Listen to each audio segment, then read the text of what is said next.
اور آپ کو پتا ہے کہ یہ صلح کلیت اور منافقت، اس منافقت کی مثال کیا دی گئی؟ توجہ میری طرف رکھیے گا۔ نبی پاک علیہ السلام نے فرمایا منافق اس بکری کی طرح ہوتا ہے جو پورے ریوڑ کے ہر بکرے کو خوش رکھتی ہے اپنے چسکے کے لیے۔ مفتی سمر عباس صاحب کا یہ بیان سامعین و ناظرین آپ نے ضرور سنا ہوگا، اور اس پر علماء، خواہ علماء اہل سنت ہوں یا دیگر فرقے کے علماء، ان کے تبصرے، تائید و تنقید پر بھی آپ نے ضرور سن لیے ہوں گے۔ ہم نے اس پر کچھ کہنا مناسب نہیں سمجھا کیونکہ اس پر بڑے بڑے علماء اہل سنت نے گفتگو فرمائی ہے، لیکن دیوبندیوں کے اس ڈیجیٹل مفتی امتیاز پناہوی کی یہ ویڈیو دیکھ کر خیال آیا کہ اس کا جواب ہمارے چینل پر بھی اپلوڈ ہونا چاہیے، لہٰذا آج کی اس ویڈیو میں ہم اسی پر گفتگو کریں گے۔ باطل کرد کریں گے ہم ہیں بریلی والے۔ اس صاحب کو آپ جانتے ہوں گے، یہ بریلویوں کے پڑوسی ملک میں ایک مشہور اور پاپولر خطیب مانے جاتے ہیں، سمر عباس ان کا نام ہے۔ پیارے آقا علیہ السلام کے تعلق سے کیسی بے حیائی والی باتیں کہی تھی۔ اب انہی کے دارالفتہ سے اب انہی کے حق میں فتویٰ تو آیا، مگر رجوع کرنے کی بات کہی گئی۔ اب یہ صاحب رجوع بھی کر رہے ہیں، توبہ بھی کر رہے ہیں، معافی بھی مانگتے ہوئے نظر آ رہے ہیں۔ ایک صاحب نے بہت ہی اچھا کام کیا کہ ان کے پرانے کلپس، نئے کلپس کو جب دوسروں کے بارے میں چول مارتے ہیں، اس ویڈیو کو بھی اور جو ان کی کارستانی ہے اس ویڈیو کو بھی ایک ساتھ جمع کر دیا ہے تاکہ پبلک کے سامنے ان صاحب کی اور ان کی توسط سے بریلوی دین و مذہب اور بریلوی فقہ کی سچائی سب کے سامنے آ سکے۔ کتنی عجیب بات ہے سامعین و ناظرین کہ یہ وہابی امتیاز پناہوی خود ہی کہہ رہا ہے کہ مفتی سمر عباس صاحب رجوع بھی کر رہے ہیں، توبہ بھی کر رہے ہیں، معافی بھی مانگتے ہوئے نظر آ رہے ہیں، لیکن پھر بھی اس پر تبصرہ کر کے خدا جب دین لیتا ہے تو عقلیں چھین لیتا ہے، اس بات کی صداقت و مثال بیان کر رہا ہے۔ لیکن چونکہ سامعین آپ جانتے ہیں کہ اس وہابی امتیاز پناہوی کی حالت بقول اشرف علی تھانوی کے سور جیسی ہے، جیسا کہ آپ ملفوظات حکیم الامت جلد 4 کے صفحہ نمبر 338 پر دیکھیں۔ یہاں لکھا ہوا ہے کہ ایک مثال عیب چین کی ایک شخص نے عجیب بیان کی کہ باغ میں کوئی جاتا ہے تفریح سیر کے لیے، کوئی پھول سونگھنے کے لیے اور کوئی پھل کھانے کے لیے، مگر سور جب جائے گا نجاست ہی کو تلاش کرے گا کہ پاخانہ بھی کہیں ہے یا نہیں۔ ایسے ہی اس عیب چین کی مثال ہے کہ کسی میں کتنی ہی خوبیاں کیوں نہ ہوں مگر اس کی نظر عیوب ہی کی متلاشی رہتی ہے۔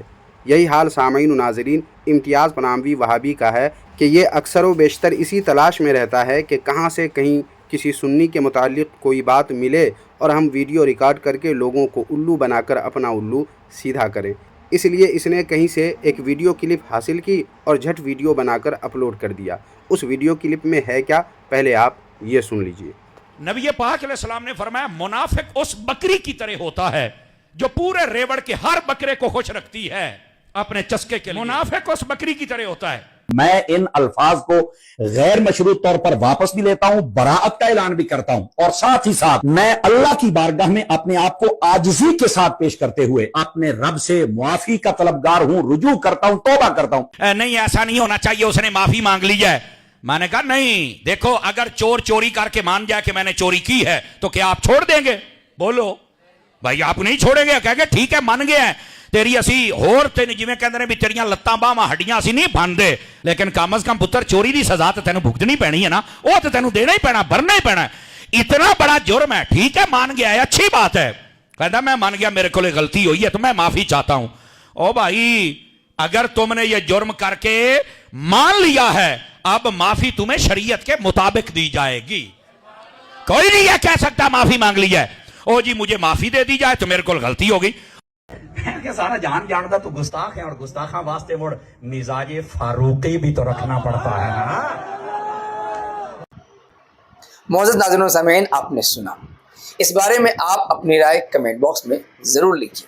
اب بتائیں سامعین، مفتی سمر عباس صاحب کے ان ویڈیو کلپ سے امتیاز وہابی کا کیا فائدہ؟ کوئی فائدہ نہیں، کیونکہ مفتی صاحب کا بیان گستاخی ثابت ہونے اور اسے تسلیم کرنے کے بعد کے متعلق ہے، لیکن مفتی صاحب نے جو حدیث منافق کی مثال والی بیان کی، اس سے گستاخی ثابت نہ ہونے کے باوجود مفتی صاحب کی صاف دلی اور حق پرستی ہے کہ انہوں نے غیر مشروط رجوع اور توبہ کی، معافی مانگی اور فتنہ فساد برپا کرنے والوں کا منہ کالا کر کے رکھ دیا۔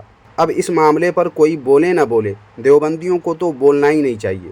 جانتے ہیں کیوں؟ کیونکہ مفتی سمر عباس صاحب نے جو حدیث بیان کی وہ کتب احادیث میں موجود ہے، اور جس لفظ پر اعتراض ہے وہ شارحین کے شرح میں موجود بھی ہے، لیکن بالفرض ایسا کہیں نہ بھی ہو تو بھی دیوبندیوں کو یہ حق ہے ہی نہیں کہ وہ اس پر زبان تان دراز کرے، کیونکہ دیوبندیوں کے گھر کا اصول یہ ہے کہ تقریر میں حشو و زوائد کا پایا جانا عین ممکن ہے جو چنداں قابل گرفت نہیں۔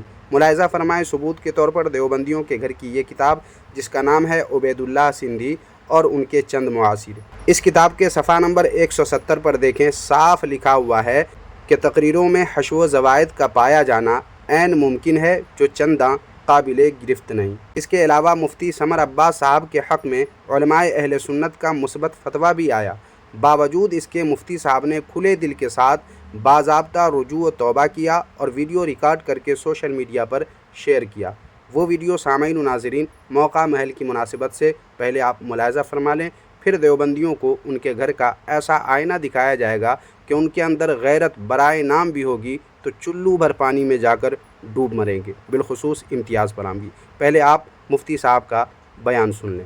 آپ نے دیکھا حالیہ دنوں کے اندر میرا ایک کلپ جو کسی جگہ پر میں نے چند مواقعوں پر اس کو بیان کیا بطور مفہوم و خلاصہ، اس کو لے کر کے بعض حضرات نے اور ایک شخص نے بالخصوص اس نے کہا کہ یہ حدیث ہی نہیں ہے اور یہ بےہودہ ہے فلاں فلاں۔ میں نے جب یہ معاملہ دیکھا تو میں نے سارے کا سارا معاملہ علماء کے سپرد کر دیا۔ کئی دنوں کی تحقیق کے بعد انہوں نے اس بات کو واضح فرمایا کہ حدیث شریف بھی موجود ہے اور یہ مفہوم بھی علماء نے لکھا ہے اور اس کے اندر عربی شروحات اور جتنے مترجمین اردو کے سب نے بھی اس کو لکھا۔ تو لوگوں نے دیکھا کہ یہ ساری بات واضح ہو گئی اور علماء انہوں نے جب پوری تحقیق کی تو اس کے بعد کہا کہ اس میں نہ کوئی گستاخی ہے، نہ بے ادبی ہے، نہ کوئی توہین کا پہلو پایا جاتا ہے۔ پھر بھی انہوں نے کہا کہ ایسے الفاظ جس کو کوئی لے کر کے کسی کو ورغلا سکے، ذہن خراب کر سکے، آئندہ سے آپ نہیں بولیں گے، شائستگی والے الفاظ۔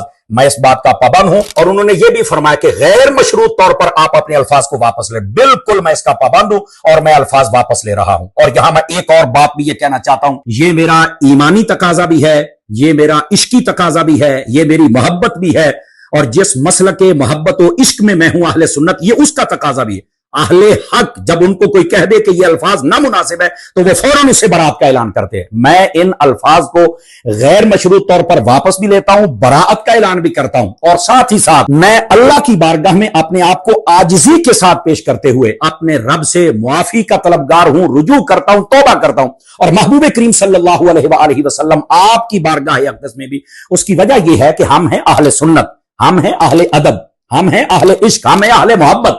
ہمارے اور دوسرے لوگوں میں فرق ہی اسی محبت کا ہے۔ ہم کہتے ہیں گفتگو کریں تو ادب کے ساتھ، محبوب کے کوچے کا نام لیں تو ادب کے ساتھ، ان کے صحابہ اور اہل بیت کا نام لیں تو ادب کے ساتھ، تذکرہ کریں تو ادب کے ساتھ۔ بھلا ہم سے کوئی توقع کرے گا گستاخی کی؟ ولا حول ولا قوت الا باللہ العلی العظیم۔ ہم تو اس الزام کو اوپر پھینکتے ہیں اور رد کرتے ہیں۔ اس لیے میں اللہ کی پاک بارگاہ میں ایک مرتبہ پھر، میرے الفاظ بھی کسی کو پسند نہ آئے تو میں واپس لیتا ہوں، معذرت خواہ بھی ہوں، ان کو واپس لیتا ہوں، چونکہ اللہ کی بارگاہ میں عاجز ہونے سے، توبہ کرنے سے، معافی مانگنے سے بندے کا قد کبھی چھوٹا نہیں ہوتا ہے۔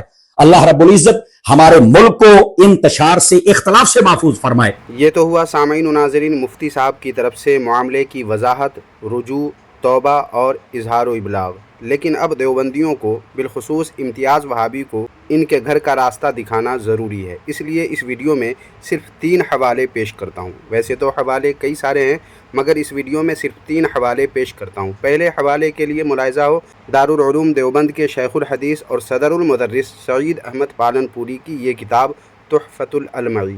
اس کی جلسوم کے صفحہ نمبر 408 پر دیکھیں فرشتے کے متعلق کیا لکھا ہے سعید احمد پالن پوری نے۔ دیکھیں یہاں لکھا ہوا ہے، جب نوحہ کرنے والا میت کی کوئی ایسی جھوٹی خوبی بیان کرتا ہے تو فرشتے اس کے سینہ پر مکہ مارتے ہیں اور کیا کہتے ہیں وہ دیکھیے، اور کہتے ہیں واہ بھیسا، واہ پہاڑا، الو کا پٹھا، اور یہ مکے ہی وہ عذاب ہیں جو پسماندگان کے رونے سے کھانے پڑتے ہیں۔ حدیث میں عذاب سے یہی مراد ہے، اس نے جو کچھ لکھا ہے یہی مراد ہے حدیث میں۔ اب امتیاز پلاموی اس پر اپنے مفتی پر کیا فتویٰ لگاتا ہے یہ دیکھنا ہے۔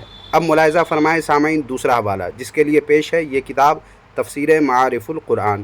اس کی جلد اول کے صفحہ نمبر 599 پر دیکھیں صحابی رسول کے متعلق کیا لکھا ہے دیوبندیوں کے مفتی اعظم نے۔ دیکھیں یہاں لکھا ہوا ہے کہ عجائب قدرت سے ہے کہ صحابہ کرام کے سب سے بڑے جنگی جرنیل سیف اللہ حضرت خالد بن ولید رضی اللہ تعالی عنہ جن کی اسلامی عمر ساری جہاد ہی میں گزری ہے، وہ کسی جہاد میں شہید نہیں ہوئے، بیمار ہو کر گھر میں وفات پائی۔ وفات کے قریب اپنے بستر پر مرنے کا افسوس کرتے ہوئے گھر والوں کو خطاب کر کے فرمایا کہ میں فلاں فلاں عظیم الشان جنگوں اور جہادوں میں شریک ہوا اور میرا کوئی عضو ایسا نہیں جس میں تیر یا نیزے یا چوٹ کے زخم کا اثر و نشان نہ ہو، مگر افسوس، اب جملہ دیکھیے گا سامعین، کیا لکھا ہے؟ مگر افسوس ہے کہ میں اب گدھے کی طرح بستر پر مر رہا ہوں۔ کس کے بارے میں کہا جا رہا ہے؟ صحابی رسول کے بارے میں کہا جا رہا ہے کہ انہوں نے کہا کہ افسوس میں اب گدھے کی طرح بستر پر مر رہا ہوں۔ تو کیا خیال ہے امتیاز وہابی، اس پر کون سا فتویٰ آپ لگائیں گے؟ لگائیں۔ اور سامعین، تیسرا حوالہ اور سب سے خطرناک حوالہ دیکھیں، سعید احمد پالنپوری، وہی دارالعلوم دیوبند کے شیخ الحدیث اور صدر المدرسین کی کتاب تحفۃ القاری، اس کی جلد 11 کے صفحہ نمبر 489 پر لکھا ہے سعید احمد پالنپوری دیوبندی نے کہ کیا تو نے اس کو، آگے کا جملہ تو سامعین کسی بھی غیرت مند انسان سے بمشکل ہی پڑھا جا سکتا ہے۔ سامعین آپ خود پڑھ لیں کیا لکھا ہوا ہے اور کتنی فحش بات لکھی ہوئی ہے۔ اتنی گندی باتیں اور بد زبانیاں قرآن و حدیث کی تفسیر و تشریح میں دیوبندیوں نے کی ہے، مگر امتیاز وہابی یا کسی اور دیوبندی وہابی پر کوئی فرق نہیں پڑتا۔ کیوں؟ کیونکہ یہ لوگ ان دیوبندیوں وہابیوں کے گھر کے ہیں۔ تو بس سامعین، آج کی اس ویڈیو میں اتنا ہی۔ اب آپ کی رائے آج کی اس ویڈیو کے تعلق سے کیا ہے؟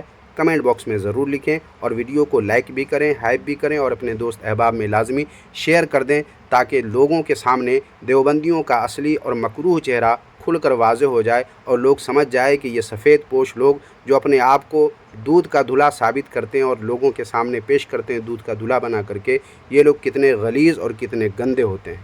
اس لیے اس ویڈیو کو زیادہ سے زیادہ اپنے دوست احباب تک شیئر کریں۔ شکریہ، جزاک اللہ خیرہ۔